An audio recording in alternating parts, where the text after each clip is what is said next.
할렐루야. 네, 오늘도 함께 예배하는 모든 청년들, 우리 성도님들 반갑습니다. 우리 옆에 분들하고 한번 인사하실까요? 하나님 우리와 함께 하십니다. 이렇게 인사하겠습니다. 네, 오늘도 우리 예배하는 자리 가운데 우리 하나님 함께 하시고 또 예배하는 모든 심령들 가운데 하나님의 은혜를 부으실 것을 믿습니다. 얼마 전에 이 뉴스에 보니까요, 미국의 한 전시회에서 아주 값비싼 전시 작품이 파손되는 사고가 있었습니다. 여러분 뉴스 보셨는지 모르겠어요. 풍선으로 만든 강아지 모양의 이 작품은 약 5,500만 원이 넘는 그런 가치를 가지고 있었다고 합니다.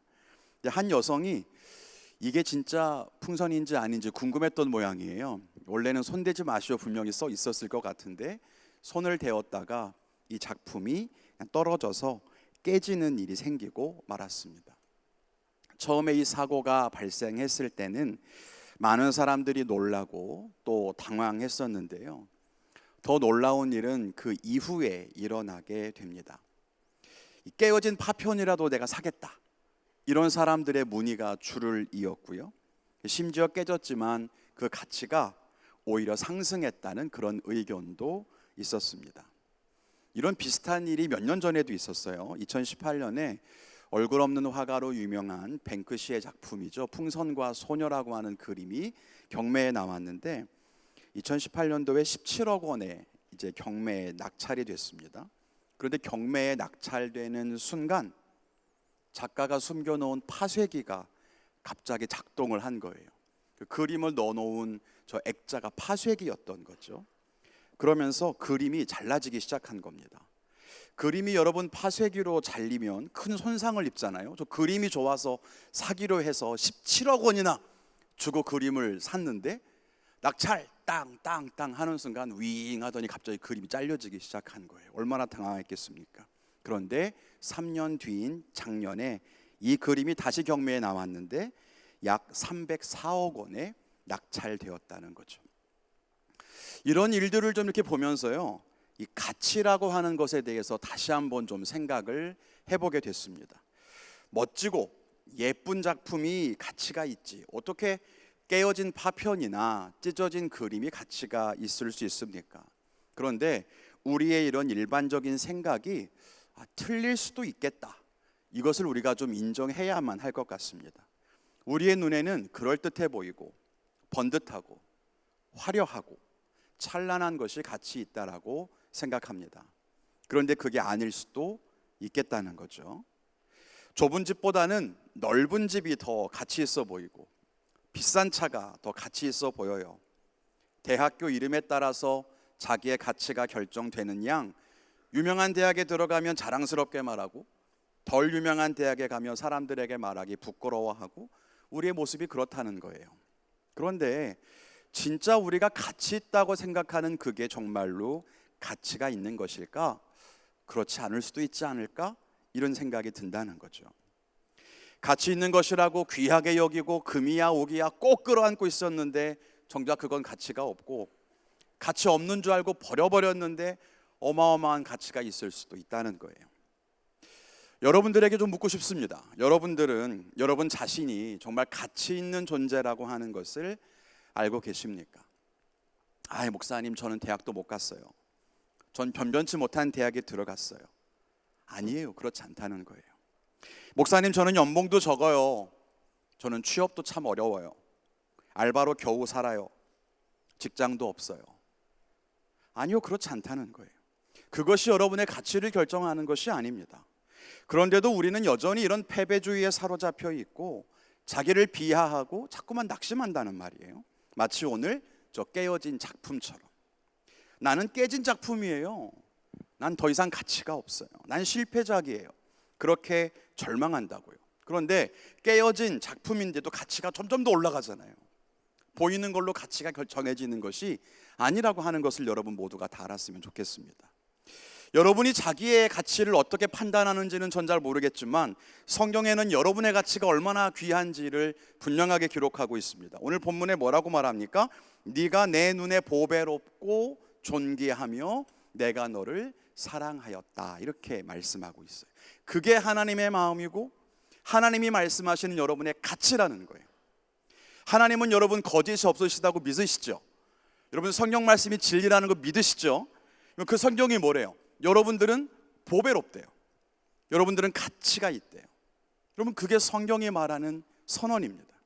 우리가 이것을 분명히 알아야 돼요. 내가 보기에는 어떠하든지, 내가 원하는 대로 멋지게 그렇게 살지는 못한다 하더라도 나는 존귀한 사람이야, 나는 가치 있는 사람이야, 하나님이 그렇게 말씀하셨어 라고 하는 것을 믿을 수 있어야 한다는 것입니다. 우리가 지난 수요일부터 여러분 사순절을 보내고 있습니다. 그래서 오늘이 사순절 첫 번째 주일인데요, 이 사순절은 예수님의 고난과 죽음을 묵상하는 그런 거룩한 절기입니다. 그래서 사순절에는 예수님의 삶, 고난, 십자가에서 죽으신 일, 이런 것들을 기억하면서 구원의 은혜를 묵상하고, 또 우리도 그 그리스도의 죽음에 동참하는 그런 일들을 하면서 엄숙하게 이 시간을 보냅니다. 그래서 우리 유비크 예배에서도요, 앞으로 6주에 걸쳐서 이 예수님의 죽으심에 대해서 묵상하려고 합니다. 사순절 동안 나눌 우리 말씀의 큰 주제는 예수님이 왜 죽으셔야만 했는가예요. 예수님이 십자가에 죽으셨다고 하는데 예수님은 왜 죽으셔야만 했는가?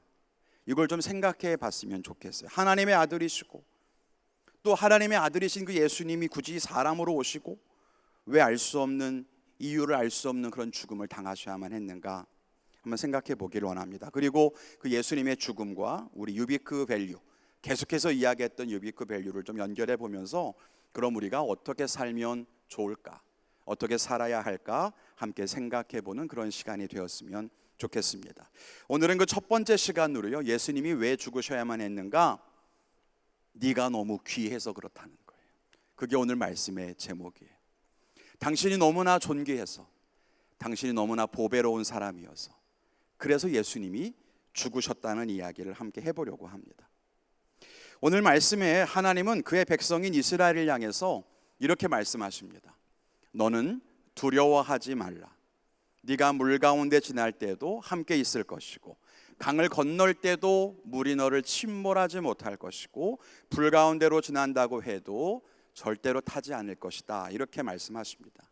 이 말은 너희에게 그런 일이 절대로 일어나지 않을 거야, 너는 뭐 강을 지나지 않을 거야, 불을 만나지 않을 거야, 그런 말이 아니라 하나님께서 그렇게 그의 백성들을 지키시겠다는 뜻입니다. 그러면서 이어서 말씀하세요. 나는 너의 구원자다. 내가 애굽이든지 구스든지 스바든지 너를 대신하여 개들을 내주고, 그래서 내가 반드시 너를 살려주겠다. 네가 너무 보배롭고 존귀하고 내가 너를 사랑하기 때문에 너 대신 다른 일을 내주고서라도 내가 너를 구하겠다. 이렇게 약속해 주십니다. 이 말씀 속에 나오는 이스라엘을 나로 바꾸고 애굽이나 구스나 다른 사람들, 즉 하나님이 대신 내주겠다고 하는 그 자리에 예수님이라고 하는 말을 넣으면 이 말씀을 이렇게 바꿔 읽을 수 있어요. 누구누구야, 너를 창조하신 하나님께서 지금 말씀하시느니라. 누구누구야, 너를 지으신 이가 말씀하시느니라. 너는 두려워하지 말라. 내가 너를 구속하였고 내가 너를 지명하여 불렀나니 너는 내 것이라. 네가 물 가운데로 지날 때에 내가 너와 함께 할 것이라. 강을 건널 때에도 물이 너를 침몰치 못할 것이며, 불 가운데로 지날 때에 타지도 아니할 것이요 불꽃이 너를 사르지도 못하리니 대전하는 여호와 네 하나님이요 이스라엘의 거룩한 이요 내 구원자임이라. 내가 내 아들 예수를 너의 속량물로, 예수를 너를 대신하여 주었노라. 네가 내 눈에 보배롭고 존귀하며 내가 너를 사랑하였은즉 내가 너 대신 예수를 내어주고 그가 네 생명을 대신하리니. 이렇게 바꿔 읽을 수 있다는 겁니다. 여러분 이 말씀 이해가 되세요? 하나님이 자기 아들을 내어주고, 하나뿐인 자기 아들을 내어주고 여러분들을 살리시겠다는 거예요. 여러분 어느 누가 다른 사람을 살리겠다고 자기 아들을 죽게 할 수가 있겠습니까? 그럴 수 없어요. 그런데 이런 일이 어떻게 있을 수 있어요? 어느 누가 다른 사람을 대신해서 아들을 내줍니까? 그러니까 믿을 수 없어요. 그게 아니라 그럴 수 없는 일을 하셨다라고 하는 바로 그 사실이 놀라운 은혜라고 하는 거예요. 우리가 말하는 은혜라는 건 바로 저런 이유 때문인 겁니다.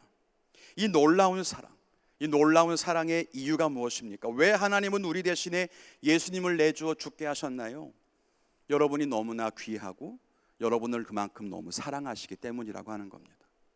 자기 아들을 대신 죽게 할 만큼 우리가 귀하대요.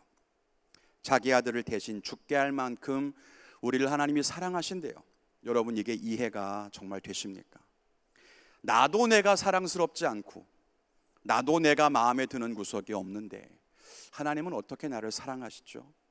아무리 봐도 나는 정말 대단한 것도 없고 특별한 것도 없어 보이는데 왜 나보고 자꾸 가치 있다고 말씀하시는 걸까요? 오늘 말씀을 통해 하나님이 왜 우리를 존귀하다고 하시는지 몇 가지를 생각해 보기를 원합니다.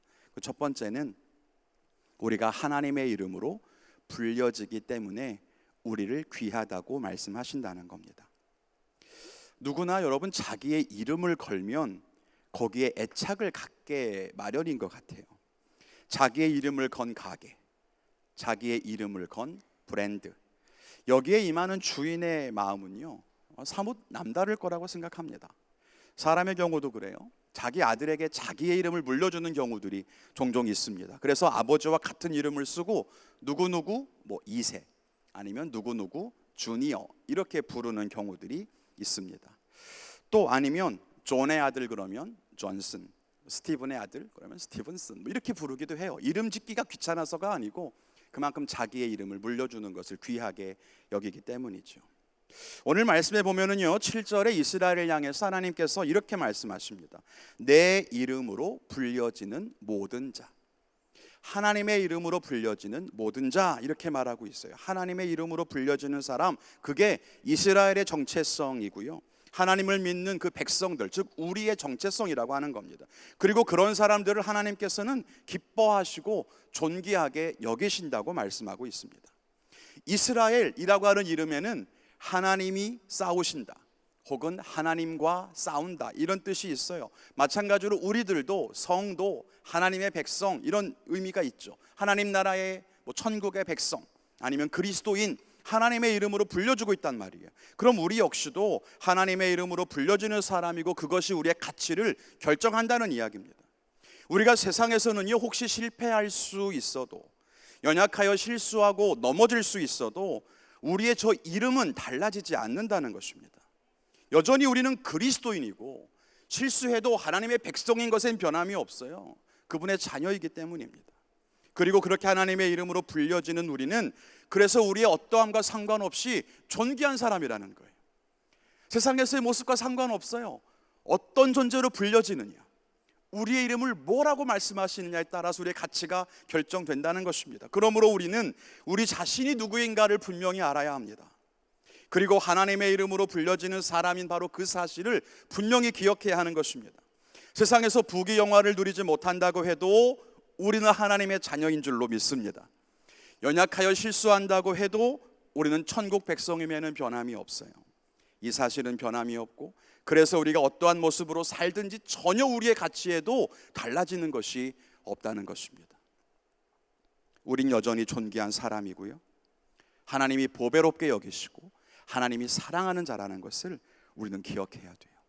이 사실을 잊지 않고 내가 참 귀한 사람이구나, 하나님이 나를 보배롭게 여기시는구나, 이 사실을 믿을 수 있는 믿음의 청년들과 우리 성도들이 되시기를 주님의 이름으로 축원을 드립니다. 두 번째로 우리를 존귀하다고 말씀하시는 이유는 하나님의 손으로 지으셨기 때문이라는 거예요. 우리가 존귀한 사람인 두 번째 이유, 하나님이 우리를 지으셨기 때문인데요, 7절 말씀 다시 한번 보면 하나님이 우리를 창조하셨고 지으셨고 하나님이 우리를 만드셨다고 말씀하고 있어요. 물론 모든 만물을 하나님이 지으시긴 했어요. 그렇지만 특별히 사람은 하나님이 흙으로 빚어서 창조하셨잖아요. 그리고 그 안에 생기를 불어넣어 주셨고 또 이름을 직접 붙여주시기까지 했어요. 그것이 우리를 존귀하다고 하는 이유라고 하는 겁니다. 하나님의 손으로 지으셨기 때문에. 오늘 말씀 보면 그냥 하나님이 우리를 만들었다라고 하는 말이 3번 반복돼요. 하나는 창조하셨다, 둘째는 지으셨다, 셋째는 만들었다. 다 비슷해 보이는데 3번 같은 의미가 반복되거든요. 근데 각각의 히브리어를 보면 이 창조했다는 말은 전혀 없던 것을 새롭게 만들었다, 이런 의미가 강조되고 있는 말이에요. 말 그대로 하나님이 무에서 유를 창조했듯이 이전에 없던 너희를 만들었다, 새롭게, 이런 뜻이 있을 거예요. 그리고 지으셨다는 것은요, 모양을 형성한다는 의미가 있어요. 빚으시다, 모양을 만들다, 성품과 형상을 결정하다, 뭐 이런 의미가 있을 겁니다. 그리고 만들었다는 뜻은 하나님께서 그것을 위해서 일하셨다, 수고하셨다 라고 하는 의미가 있는 거예요. 즉 하나님께서 우리를 창조하신 것은 단순하게 그냥 우리를 이 땅에 존재하게 하셨다 이런 정도의 의미가 아니라 이전과는 전혀 다른 새로운 존재로 만드셨고, 그리고 그 형상 하나하나를 결정하여 지으셨고, 그리고 그 우리를 만들기 위해서 과정 속에 하나님의 마음을 다해서 수고하여 일하셨다는 의미가 들어있는 거예요. 그리고 그 하나님은 여전히 우리를 그렇게 만들어 가시는 과정 속에 있기도 합니다. 그렇기 때문에 하나님이 우리를 존귀하게 여기시는 거예요. 왜요? 우리 안에는 하나님의 노력과 하나님의 마음과 하나님의 기대가 담겨 있기 때문이에요.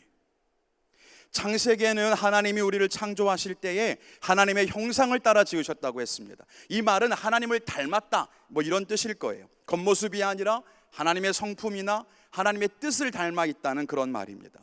그렇게 지으신 우리를 향해서 하나님의 기대와 소망을 갖는 건 당연할 거예요. 왜냐하면 하나님을 닮도록 만들었으니까. 그리고 하나님은 그런 우리를 존귀하게 여기시고 그런 우리를 사랑하십니다. 왜냐하면 아주 특별하게 지으신 여러분들을 그 안에 하나님의 바램과 하나님의 수고와 하나님의 기대가 각각 담겨 있기 때문이라는 거예요. 그것을 가지고 여러분들을 따로따로 여러분 특성에 맞게 지으셨기 때문이에요.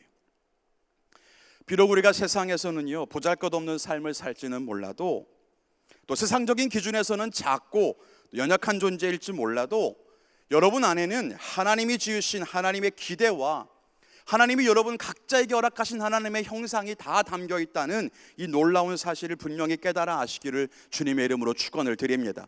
그것만으로 우리는 이미 존귀한 자고요, 우리를 통해 일하시는 하나님의 기대가 있는 한 여전히 우리는 가치 있는 존재다라고 하는 사실을 결코 잊어버려서는 안 될 거라고 하는 것입니다. 내가 비록 내 눈에도 마음에 들지 않고 내가 원하는 대로 살지 못한다 하더라도 여러분 안에는 하나님이 허락하신 하나님의 형상들이 있다는 거예요. 그리고 여러분을 그렇게 지으신 하나님의 계획이 있다는 거예요. 그리고 그렇게 지으시면서 마음에 품고 있는 하나님의 기대가 있다는 거예요. 이렇게 지음으로써 너가 이렇게 살았으면 좋겠다, 내가 너를 이런 모양으로 만들었으니 너는 이렇게 살았으면 좋겠다, 그런 기대가 하나님만 있는 거예요. 그러니까 하나님이 여러분을 귀하게 여기시는 거예요. 사랑하시는 거예요. 너무 존귀한 거예요. 난 연약하지만, 난 실패한 것 같지만, 아니요, 여러분 안에 있는 하나님의 소망은 조금도 달라지지 않았어요. 여러분 안에 있는 하나님의 형상은 조금도 깨지지 않았어요. 그러니까 아직 존귀한 자인 거예요. 그리고 그 뜻은 결코 변하지 않는 줄로 믿습니다. 끝으로 우리를 존귀하다고 하시는 세 번째 이유는요, 우리가 하나님의 영광을 나타낼 것이기 때문입니다. 오늘 7절 말씀에 보면 내가 내 영광을 위하여 창조한 자, 이렇게 말씀하고 있습니다. 하나님이 그 백성, 즉 우리를 지으셨는데 그 이유가 하나님의 영광을 위해서라고 써 있잖아요. 그게 우리의 존재 목적이라고 하는 겁니다. 그리고 거룩하고 영광스러운 이런 존재 목적을 가지고 있는 한 우리는 가치 있는 존재라고 하는 것입니다. 여러분, 우리가 세상에서 만약에 세상에서 돈을 벌기 위한 존재입니까? 세상에서 경쟁하며 높은 자리에 올라가는 것이 우리의 존재 목적일까요? 그렇지 않습니다. 우리의 존재 목적이요, 돈에 있다면 그러면 돈을 벌지 못하는 우리는 실패한 인생이 되고 말 겁니다. 높은 자리에 올라가야만 인생의 목적을 이루었다라고 한다면 여러분, 과연 몇 사람이나 그 목적을 이루는 가치 있는 존재라는 평가를 받게 될까요? 그렇지 않다는 거예요. 그게 우리의 존재 목적이라면 여러분 판단이 맞아요. 우린 실패한 사람이에요. 우린 결코 가치 있는 존재가 아닐 거예요. 그래서 성경은 그렇게 말하지 않는다는 거예요. 우리의 존재 목적은 오늘 말씀처럼 하나님의 영광을 위해서라고 하는 것입니다. 우리가 어떤 모습으로 어디에서 살아가든지 하나님께 영광을 돌릴 수 있다면 그럼 우린 존재 목적대로 살아가는 가치 있는 사람이라고 하는 것을 기억해야 합니다. 그리고 무엇보다 세상보다 더 존귀하고 가치 있는 하나님을 위해서 하나님께 영광 돌리는 삶을 살아간다면 그것은 세상에서 얻는 부귀영화와는 비교할 수 없는 가치 있는 것을 우리는 분명히 알아야 합니다. 그래서 하나님은 우리들에게 존귀하다고 말씀하시는 거예요. 그리고 우리의 삶을 바라보시며 보배롭다고 말씀하시는 거예요. 비록 깨어진 것처럼 보여도, 넘어진 것처럼 느껴져도, 흠이 있는 것처럼 생각해도 여전히 우리의 존재 목적이 달라지지 않는 한, 내 존재 목적이 무엇인가를 잊지 않는 한 우리는 가치 있는 존재라고 하는 것입니다. 우리 청년들이 이 사실을 분명히 믿을 수 있었으면 좋겠어요. 여러분이 가지고 있는 소유로 여러분의 가치가 결정되는 게 아니에요. 여러분의 자리, 여러분의 대학이나 직장으로 여러분의 가치가 결정되는 게 아니에요. 세상적으로는 우러러볼 수 있는 그런 자리에 있어도 하나님께 영광 돌리는 존재 목적을 잃어버리면 그건 가치 있는 존재가 아니지만, 세상적으로 봤을 때 낮고 또 허름한 모양으로 서 있어도 하나님의 영광을 돌리는 존재 목적을 잃어버리지 않으면, 그리고 세상에서 비교할 수 없는 귀한 가치를 위해 추구하며 살아간다면 그 사람이 정말 귀한 존재가 아니냐는 거예요. 이 사실을 우리가 분명히 믿고 자기의 가치를 인정할 수 있는 믿음의 청년들 되시기를 주님의 이름으로 간절히 축원을 드립니다. 사순절을 맞아서 왜 예수님이 십자가에서 죽으셨는가에 대해 이야기하면서 그 첫 시간으로 하나님이 그 아들을 죽게 하신 이유는 우리가 너무 존귀하기 때문이다, 이렇게 지금 말씀을 하고 있어요. 맞아요. 여러분은 존귀한 사람이에요. 그래서 너무나 귀하고 보배로운 여러분을 살리기 위해서 하나님은 하나뿐인 아들을 내어주시기까지 했어요. 너무 귀한 당신을 잃어버리고 싶지 않았기 때문입니다. 그렇다면 우리는 어떻게 살아가야 될까요? 먼저는 내가 진짜 존귀하고 가치 있는 존재로구나 라고 하는 것을 진짜 믿을 수 있어야 할 것입니다. 하나님께서 나를 존귀하다고 하시는 그 이유를 알아야 해요. 자기의 삶의 연민과 자기를 비하하는 그런 마음을 버리고 나를 온전하게 가치 있는 사람으로 바라볼 수 있어야 합니다. 그게 건강한 신앙인의 자세인 거예요. 또한 우리는 가치 있는 사람으로서 자기의 삶에 책임이 있는 삶을 살아가야 할 것입니다. 우리가 가치 있는 이유를 세 가지로 말씀드렸잖아요. 우리가 하나님의 이름으로 불려지는 사람이라고 한다면 그 이름에 부끄럽지 않은 삶을 살도록 거룩한 삶을 살아야 되지 않을까요? 그것이 우리 유비크 밸류 중에서 하나인 믿음과 관련된 부분이라고 하는 거예요. 내가 하나님의 이름으로 불려진 하나님의 자녀니까, 천국 백성이니까, 그러니까 우리는 거룩한 삶을 살아야 되는 거죠. 또 우리가 하나님이 지으신, 하나님이 우리를 창조하신 것을 우리가 정말 믿는다면, 그래서 내가 가치 있는 사람임을 믿는다면 나 자신의 가치뿐만 아니라 하나님께서 각각 이렇게 존귀하게 지으신 이 모든 사람들, 각각의 특성과 성품을 다 지으시고 새롭게 창조하신 각 사람을 향한 사랑의 마음을 가져야 돼요. 다른 사람들을 존중하고 인정해야 돼요. 그게 유비크 밸류 중에 사랑과 관련된 부분일 겁니다. 내 마음에 들지 않아도 그 사람은 하나님이 직접 손으로 지으시고 창조하신 단 하나뿐인 존재라는 사실을 우리는 결코 잊어버려서는 안 될 거예요. 존귀한 사람인 거죠. 그러므로 타인을 향해 손가락질하거나 비방하거나 비난하는 것은 하나님이 지으신 것을 부인하는 어마어마한 죄인 것을 알아야 돼요. 우리가 왜 다른 사람을 사랑해야 하냐고요? 그 사람을 손가락질하고 탓하는 건 하나님의 창조를 부인하는 어마어마한 죄이기 때문입니다. 그게 우리가 사랑해야 되는 이유인 거예요. 세 번째로, 우리가 하나님의 영광을 위해 창조됐다, 이 사실을 우리가 기억한다면 그럼 삶 속에서 어떻게 하나님께 영광을 돌려야 할까를 기억해야 되겠죠. 그게 바로 우리 유비크 밸류의 비전과 충성의 삶인 거예요. 어떻게 하나님이 기뻐하실까? 어떻게 하나님께 영광 돌릴 수 있을까? 그것이 우리가 날마다 고민해야 하는 거룩한 생각과 마음일 겁니다. 사순절에 하나님은 여러분들을 살리기 위해서 이 땅 가운데 하나뿐인 아들을 보내주셨다 라고 하는 이야기는 지겹게 들으셨을 거예요. 그러니까 예수님이 죽어서 우리의 죄를 사하시고 그래서 우리가 구원받고, 네네, 목사님이 한마디 하시면 여러분 뒤에 10마디까지 다 알 정도로 지겹게 반복돼서 들었던 그런 이야기. 근데 그 속에 담겨있는 하나님의 마음 중에 우리가 잊기 쉬운 것이 하나 있다는 거예요. 하나님은 여러분을 죄인으로 규정하기 위해 예수님을 보내 죽게 하신 게 아니라는 거예요. 여러분이 얼마나 귀한지를 알게 하시고 그 귀한 존재인 여러분들을 살리기 위해서 아들을 보내셨다는 사실을 우리는 결코 잊어서는 안 될 것입니다.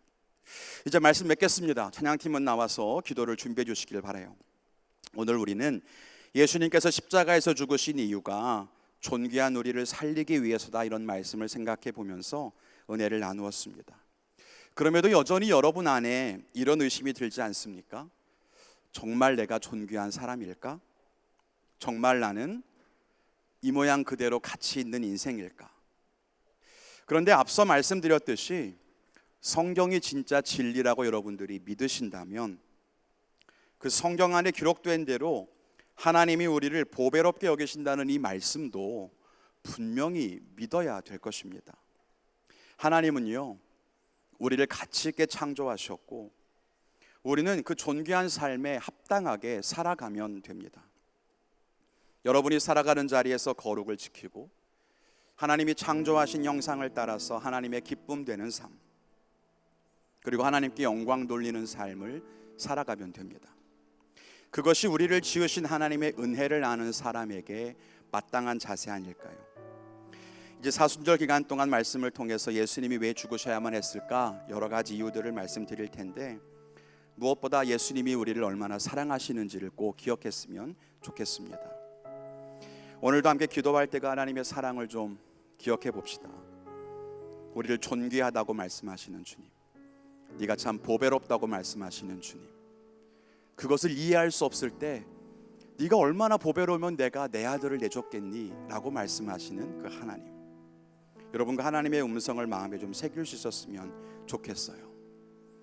그리고 하나님이 나를 그렇게 귀하게 여기시는데 나도 나 자신을 사랑해야 하지 않을까?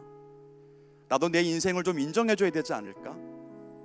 내가 비록 세상적으로 높은 자리에 있지는 않더라도 내가 애쓰고 수고하는 것을 스스로 칭찬하고 격려하면서 너 참 믿음을 지키느라고 애쓴다, 너 참 힘든 세상 속에서 신앙생활하느라고 애쓴다, 너 참 수고했다, 나는 내가 참 자랑스럽다, 스스로 예수님께서 인정하신 가치들을 나도 받아들여야 되지 않겠습니까?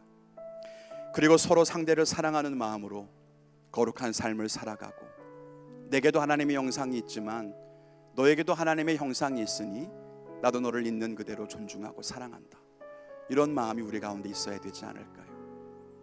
우리를 사랑하셔서 자기 아들까지 내어주신 하나님의 사랑을, 그리고 오늘도 보배롭고 존귀하다 말씀하시는 그분의 은혜를 기억하며 기도하기를 원합니다. 우리 찬양하고 기도하겠습니다.